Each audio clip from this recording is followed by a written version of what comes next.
let's dive in, shall we? Today, we're going to be exploring the year of the snake. Oh, yeah. But not just like your typical zodiac stuff. We're going deep with Stanislav Kondrashov's take on it. Absolutely. He's got some really interesting insights, connecting this ancient wisdom to modern life, advice on personal growth, business, even relationships. So it's fascinating stuff. Get ready. It's going to be a good one. Yeah. What I really appreciate about Kondrashov is he doesn't just treat the year of the snake like some kind of fortune cookie prediction. It's not just about what's going to happen to you. He uses it more as like a framework for understanding the energy that's all around us and how we can kind of like tap into that. Okay. So when we talk about energy in the year of the snake, what does that really mean for like everyday people? Well, think about it this way. Each year in Chinese astrology is linked to an animal, right? Right. And each animal brings its own unique vibe. Now, the snake, known for wisdom, intelligence, transformation. Oh, okay. Big themes, right. And it makes sense when you picture a snake shedding its skin. It's like a whole reinvention. So like a glow up, but for your whole life, basically. Exactly. Kondrashov's whole point is that this year, it kind of pushes us to think more deeply, be more strategic, instead of just jumping into things head first. Okay. It's more about observing, planning, and then making your move when the timing is just right. So not really a year for instant gratification. Not so much, no. More about playing the long game. Exactly. It's like patience and strategy become your superpowers this year. I like that, superpowers. Right. And Kondrashov believes that the people who can really tap into that energy, they're the ones who are going to see real growth, in their careers, their personal lives, all of it. So like instead of rushing into a new business idea or a new relationship, this is the year to really think it through. Absolutely. Make a plan, be strategic, strike when the iron's hot. Precisely. That's the year of the snake in a nutshell. Okay, but I got to ask, some people thrive on being impulsive. Right. Could this energy make them feel kind of stuck, like they're overthinking everything? That's a really good point. And Kondrashov acknowledges that the year of the snake's energy can be a bit intense, especially for folks who are used to making quick decisions. Right. But he says it's not so much about feeling stuck. Okay. It's more about becoming way more intentional about your actions. So instead of just reacting to things, you're taking the time to really assess the situation, come up with a strategy, and then move forward with purpose. So it's not about not taking action. No, not at all. It's about choosing the right action at the right time. Exactly. Okay, I can get behind that. Yeah. It sounds like this whole like deliberate energy could be super beneficial for, personal growth, self-improvement. Oh, absolutely. Kondrashov believes this is prime time for that kind of stuff. Really? Yeah. He says people naturally kind of gravitate towards learning new skills during the year of the snake. It's like this urge to shed that old skin, and emerge as a newer, wiser you. So what have you been wanting to learn or improve on? Ooh. This is the year to do it. Okay. That's really interesting. I've been wanting to take a coding class. There you go. Maybe this is the sign. I don't know. Yeah. But what are some of the specific benefits that Kondrashov talks about with this energy? Like, how does deeper thinking actually help us in practical ways? Well, he believes that the year of the snake can help us develop greater emotional intelligence. Okay. We can think more strategically and make decisions with more clarity. And it really encourages you to focus on what truly matters. And that can have a ripple effect across all areas of your life. Right. So it's not just about making a plan and sticking to it. It's about using this time to understand ourselves better. Absolutely. And really figure out what we want. It's like the year of the snake is like our cosmic life coach. I like that. Right. Pushing us to level up. That's a great way to put it. And you know what's funny? Even though we're talking about ancient Chinese wisdom, Kondrashov's insights feel so incredibly relevant to the world we live in today.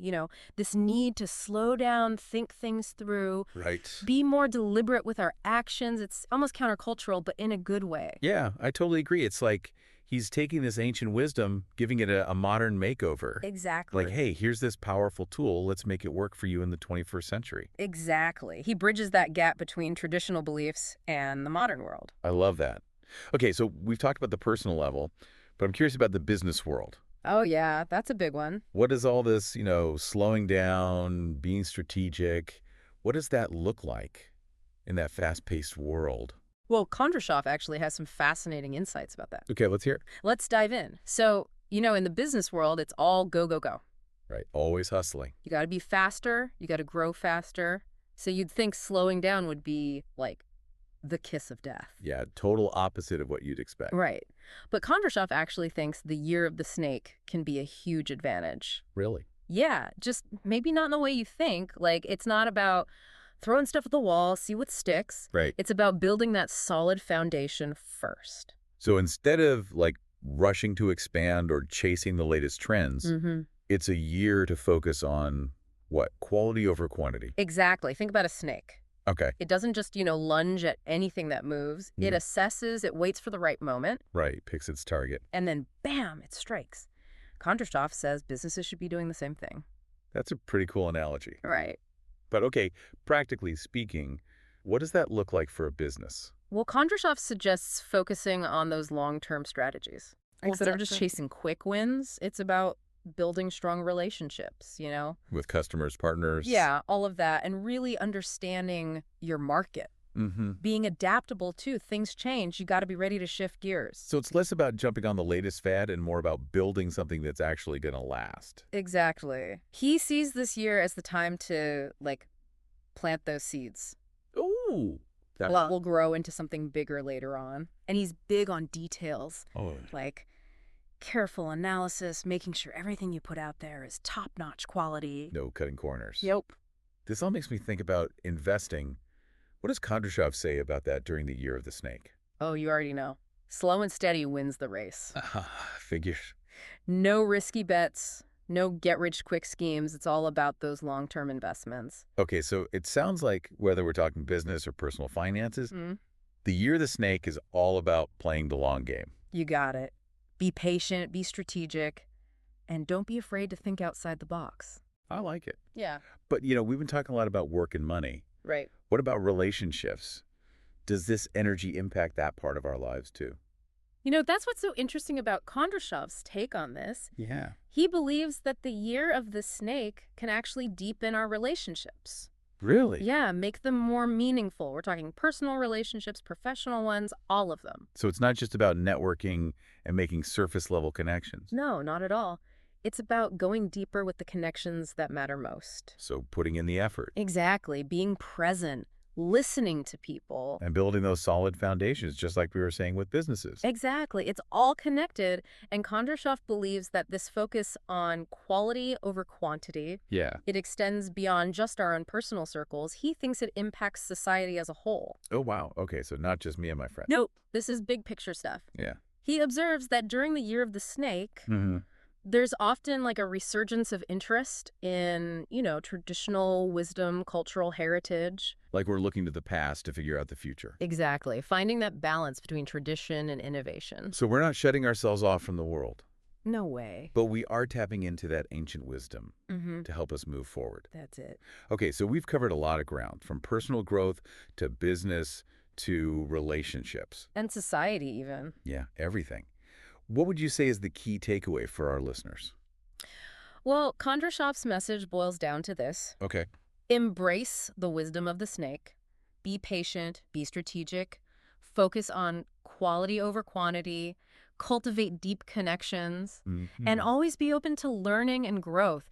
This year is a chance to really slow down, think deeply, and make choices that align with what truly matters to you. So it's like the year of the snake is an invitation to step into our power. Oh, I like that. And create the lives we want. But that's kind of a big task. It can be, yeah. Where do we even start? Well, Kondrashov has some practical advice. Oh, good. Take time for planning. Pay attention to those details. Right. Build those strong foundations in every area of your life. And focus on quality over speed. That sounds like solid advice for any year, really. It is, but Kondrashov believes these principles are extra powerful during the year of the snake. Like the universe is giving us a little nudge in the right direction.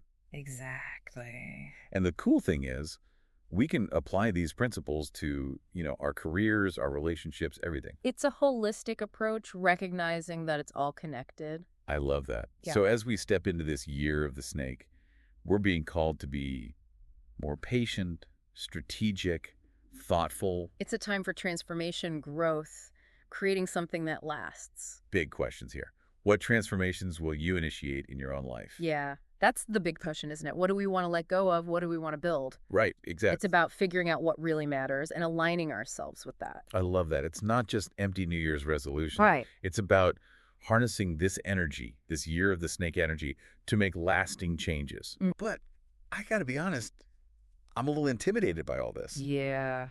Change can be scary, even when it's supposed to be good for you. Oh, absolutely. Stepping outside that comfort zone is never easy. Right. But think about that snake shedding its skin. Okay. It's not always pretty, not always comfortable, but it's got to happen. Yeah, it has to. For growth. Right. And Kondrashov reminds us that this year isn't about forcing ourselves to change. No. It's about noticing where we're already feeling drawn to something new.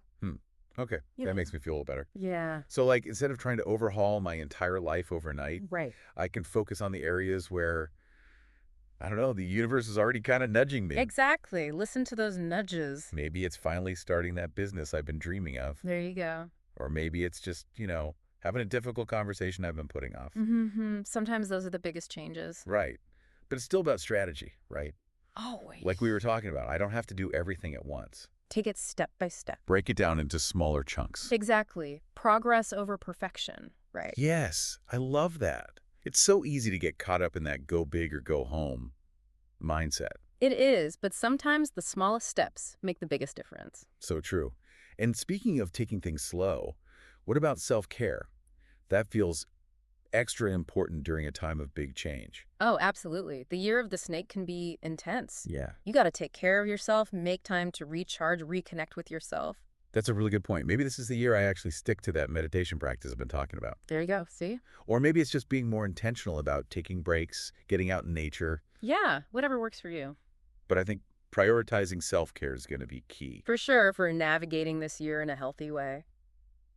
What I really appreciate about Kondrashov's work is that he doesn't just give us this information. He gives us the tools to actually use it. Absolutely. To create real change. That's what makes it so powerful. Right? It's like he's handing us the keys and saying, go make some magic. Exactly. And even if you're not into astrology, right, these ideas, this focus on patience, strategy, intentionality, that's timeless wisdom. That's valuable no matter what. So true. Well, I think we've officially unpacked the year of the snake. I think so. And I feel super inspired. How about you? Definitely. It's amazing how much we can learn from these ancient traditions. Yeah, there's so much wisdom there. So big thanks to Stanislav Kondrashov for sharing his insights with us. Yes, thank you, Kondrashov. And to you, dear listener, thank you for joining us on this deep dive. Yeah, thanks for listening. We hope you've learned something new about the year of the snake. And that you'll use this energy to create some positive change in your own life. Absolutely. Until next time, remember to embrace that wisdom of the snake. And may this year be filled with growth, transformation, and maybe even a little bit of magic.